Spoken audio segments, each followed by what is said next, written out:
හොඳට මතක තියාගන්න ඕන දෙයක් තමයි බ්‍රේක් ඔයිල් ටැංකියේ මූඩිය කොයිම වෙලාවකත් ගොඩක් වෙලා ඇරලා තියන්නේ. එතකොට මේ වතුර ප්‍රමාණය කොච්චර ප්‍රමාණයකින් තියෙනවා නම්ද අපි හොඳයි කියලා කියන්නේ.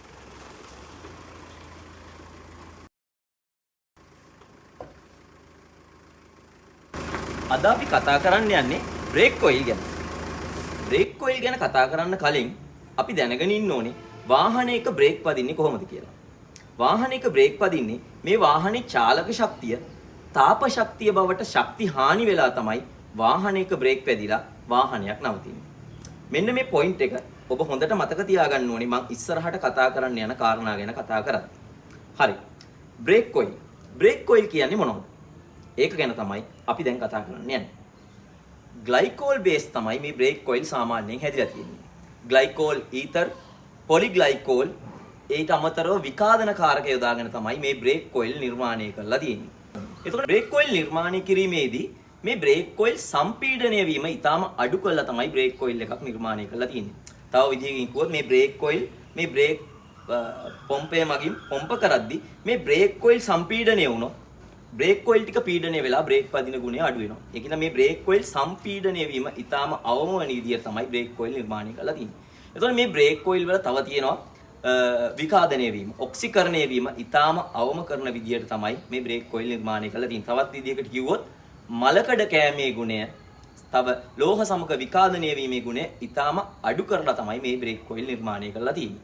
හරි. ඒක ගැන තව පොයින්ට් එකක් තියෙනවා. ඒක පස්සේ කතා කරමු.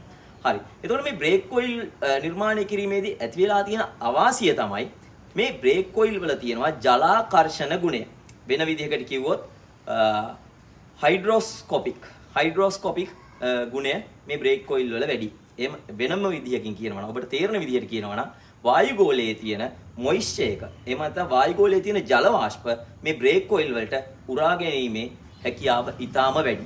මෙන්න මේක හින්දා තමයි මේ බ්‍රේක් ඔයිල් එක ගුණාත්මක භාවය ඉක්මනින් අඩු වෙලා යන්නේ.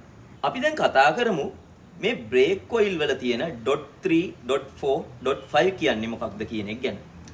මේ වාහනයකට දාන මේ බ්‍රේක් ඔයිල් එකක් මෙන්න මේ විදිහට කාණ්ඩ කරලා තියෙන්නේ මේ බ්‍රේක් ඔයිල් එකේ බොයිලින් පොයින්ට් එක මත. බොයිලින් පොයින්ට් එක කියලා කියන්නේ මොකක්ද? බොයිලින් පොයින්ට් එක කියන්නේ යම් කිසි ද්‍රවයක් අධික තාපයට ලක්වීමේදී වාෂ්ප වෙන තැන. වාෂ්ප වෙන පොයින්ට් එක. එහෙම නැත්නම් වාෂ්ප වෙන සෙල්සියස් අංශක ගාන තමයි මේ බොයිලින් පොයින්ට් එක කියලා කියන්නේ. එතකොට මේ .3 වල බොයිලින් පොයින්ට් එක සෙල්සියස් අංශක 205කට වගේ තමයි සාමාන්‍යයෙන් ගණනය කරලා තියෙන්නේ. එතකොට .4 වල මේක 230 වගේ අගයක තමයි තියෙන්නේ. .5 වල මේක 260 වගේ රේන්ජ් එක තමයි තියෙන්නේ. සෙල්සියස් අංශක 260 වගේ රේන්ජ් එක තමයි මේ බොයිලින් පොයින්ට් එක තියෙන්නේ. මම දැන් එනවා මම ඔබට මුලින්ම කියලා දීපු අර තැනට. වාහනයක් බ්‍රේක් ගහනකොට මේ චාලක ශක්තිය තාප ශක්තිය බවට පරිවර්තනය වෙලා තමයි වාහනයක් නවතින්නේ. ඒ කියන්නේ මේ බ්‍රේක් පද්ධතියේ සියලුම කොටස් අධිකව රත් වෙලා තමයි මේ වාහනේ නවතින්නේ. එතකොට මේ බ්‍රේක් ඔයිල් තියෙන නල මාර්ග කෙලින්ම සම්බන්ධ වෙලා තියෙන මේ බ්‍රේක් පද්ධතියේ ඒ අදාළ රත් වෙන කොටස් වලට. එතකොට මේ බ්‍රේක් වදිනකොට අධිකව රත් වෙනකොට මේ බ්‍රේක් ඔයිල් නටන්න ගත්තොත් මේ බ්‍රේක් ඔයිල් වාෂ්ප වෙන්න ගත්තොත් මේ බ්‍රේක් පද්ධතිය සම්පූර්ණයෙන්ම අකල්මන්නේ වෙනවා. ඒක නිසා තමයි මේ විදිහට මේ වාහනේ බ්‍රේක් පද්ධතිය රත් වෙන ප්‍රමාණය මත මේ එක් එක් වාහන කාණ්ඩවල බ්‍රේක් වදිනකොට වාහනේ රත් වෙන ප්‍රමාණය මේ බ්‍රේක් සිස්ටම් එක රත් වෙන ප්‍රමාණය මත මේ බ්‍රේක් ඔයිල් වර්ගීකරණය කරලා තියෙන්නේ. සාමාන්‍යයෙන් .3 යොදාගන්නේ මෝටර් සයිකල් 3 wheel වගේ වාහන වලට. .4 යොදාගන්නේ සාමාන්‍යයෙන් 4 cylinder කාර් වෑන් වගේ සාමාන්‍ය වාහනට ලෝකේ වැඩියෙන්ම යොදාගන්නේ .4 තමයි. .5 යොදාගන්නේ රේසින් වාහන වලට තමයි යොදාගන්නේ. මොකද රේසින් වාහන වල මේ පැයට කිලෝමීටර් 300කට 350කට විතර ඇවිල්ලා වාහනය බ්‍රේක් කරනවා. මේ පද්ධතිය අපිට හිතා ගන්න බැරි තරමට රත් වෙනවා. ඉතින් ඒකේ බොයිලින් පොයින්ට් එක ඉතාම වැඩි කළා හදලා තියෙන්නේ ඒකයි.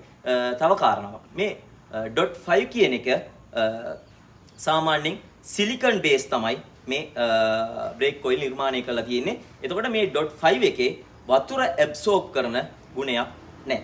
.3 සහ .4 වල තමයි මේ වතුර ඇබ්සෝබ් කරගෙන වතුර මොයිස්චර් එක මේ ඔයිල් වලට උරා ගැනීමේ ගුණය තියෙනවා. මෙන්න මේ බ්‍රේක් ඔයිල් වල තියෙනවා වතුර ඇබ්සෝබ් කරගන්න ගුණයක්. එතකොට මේ බ්‍රේක් ඔයිල් කාලයක් යද්දි මේ බ්‍රේක් ඔයිල් වලට වතුර ඇබ්සෝබ් කරගන්නවා. එතකොට තමයි මේ බ්‍රේක් ඔයිල් එකක් සවුත් වෙනවා කියලා කියන්නේ. නැතුව බ්‍රේක් ඔයිල් එක පාටින් එහෙම නැත්නම් බ්‍රේක් ඔයිල් එකේ තියෙන බ්‍රේක් ඔයිල් එක කළු පාට වෙලා මේ කියන කාරණා මත බ්‍රේක් ඔයිල් එක මාරු කරනවා කියන්නේ ඒක තාක්ෂණිකව ක්‍රමවේදය නෙමෙයි. මේ බ්‍රේක් ඔයිල් වල බ්‍රේක් ඔයිල් එක හොඳයිද නැද්ද කියලා බලන්න අපිට බ්‍රේක් ඔයිල් ටෙස්ටර් එකක් තියෙනවා.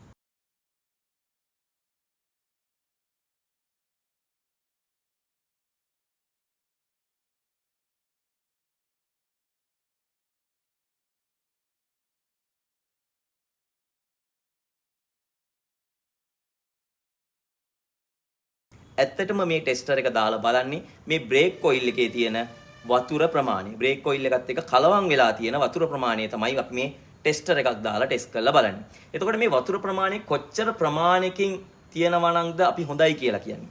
104කට අඩුවෙන් වතුර ප්‍රමාණය කලවම් වෙලා තියෙනවා නම් මේ බ්‍රේක් ඔයිල් එකක් අපි හොඳයි කියලා කියනවා. 104කට වැඩියෙන් ජලය අඩංගු වෙනවා නම් ඒ බ්‍රේක් ඔයිල් එක අපි නුසුදුසු තත්ත්වය කියලා නම් කරනවා. එතකොට මේ බ්‍රේක් ඔයිල් එකකට වතුර කලවම් වුණාම තියෙන ගැටලුව මොකද්ද?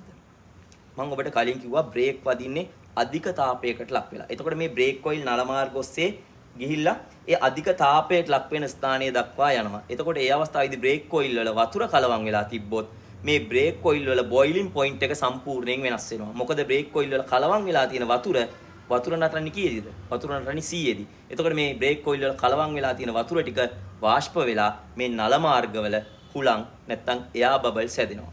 එතකොට මේක කීප වරක් වුණාට පස්සේ වාහනේ ඊට පස්සේ බ්‍රේක් වදින්නේ නැති වෙලා යනවා. මෙන්න මේක තමයි බ්‍රේක් ඔයිල් සහ බ්‍රේක් ඔයිල් වල ගුණාත්මක භාවය නැති වෙලා යනවා කියන දේ ගැන ඔබ හොඳ අවබෝධයක් ලබා ගන්න ඕනේ තැන. එතකොට මෙන්න මේ බ්‍රේක් ඔයිල් එකක් සවුත් වෙලාද කියලා අපි බලන්නේ බ්‍රේක් ඔයිල් ටෙස්ටර් එක මගින් ඒකේ කලවම් වෙලා තියෙන වතුර ප්‍රමාණය මැන බලලා. හරි. එතකොට මෙන්න මේ කාරණාව ඔබ හොඳට මතක තියාගන්න ඕනේ. ඔබ බ්‍රේක් ඔයිල් ටිකක් ඔබේ වාහනේ කොහෙට හරි යකඩ කොටසකට හැලුණට පස්සේ මේ වාහනේ මලකඩ කන්නේ මොකක් හින්දාද කියලා ඔබ කවදාවත් හිතලා බැලුවද? ඒ බ්‍රේක් ඔයිල් වලට ටක් ගාලා මේ අවට තියෙන ජල වාෂ්ප උරා ගන්නවා. හරි. ඊටාම ඉක්මනින් මේ අවට තියෙන ජල වාෂ්ප ටික ඔක්කොම මේ බ්‍රේක් ඔයිල් එකට උරා ගත්තාට පස්සේ ජලය කියන්නේ ඉක්මනින් මලකඩ කන දෙයක්. එතකොට මේ ජල වාෂ්ප ටික උරාගෙන හැමතිස්සෙම මේ බ්‍රේක් ඔයිල් එක මතට ගත්තාට පස්සේ ඒ තැන ඉක්මනට මලකඩ කන්න ගන්නවා. හරි. එතකොට මෙන්න මේ කාරණාවත් ඔබ හොඳින් මතක තියාගන්න ඕනේ. මම ඒ කියපු කාරණාව මොකක් හින්දාද බ්‍රේක් ඔයිල් දැම්මහම මලකඩ කන්නේ කියන එක. මේ බ්‍රේක් ඔයිල් දාන ටැංක් එක ඔබ දැකලා තියෙනවා නේද? මේ බ්‍රේක් ඔයිල් දාන ටැංක් එකේ මූඩිය කොහොමද තියෙන්නේ? මේ බ්‍රේක් ඔයිල් දාන ටැංක් එකේ මූඩිය ඇරියට පස්සේ ඇතුලේ තියෙනවා රබර් කොටසක්. ඒක ගිහිල්ලා කෙලින්ම හේතු වෙනවා මේ බ්‍රේක් ඔයිල් වලටම. මොකටද එහෙම කරලා තියෙන්නේ? මේ වාතයත් එක්ක ගැටුනහම වාතයේ තියෙන ජල වාෂ්ප උරා ගන්න හින්දා තමයි වාතයත් එක්ක ගැටීම අවම කරන්න මේ බ්‍රේක් ඔයිල් දාන ටැංක් එකේ මූඩිය හදලා තියෙන්නේ. වාතයත් එක්ක ගැටීම ඉතාම අඩු කරන්න. බ්‍රේක් ඔයිල් ටැංක් එකේ මූඩිය ගිහිල්ලා කෙලින්ම බ්‍රේක් ඔයිල් වලට හේතු වෙන විදිහටම තමයි මේ බ්‍රේක් ඔයිල් ටැංක් එක හදලා තියෙන්නේ. ඉතින් ඔබ හොඳට මතක තියාගන්න ඕන දෙයක් තමයි බ්‍රේක් ඔයිල් ටැංකියේ මූඩිය කොයිම වෙලාවකත් ගොඩක් වෙලා ඇරලා තියන්න එපා. ඇරලා තිබ්බහම අවට තියෙන ජල වාෂ්ප කලවම් වෙලා මේ බ්‍රේක් ඔයිල් එක ඉක්මනට සවුත් වෙලා යන්න පුළුවන්.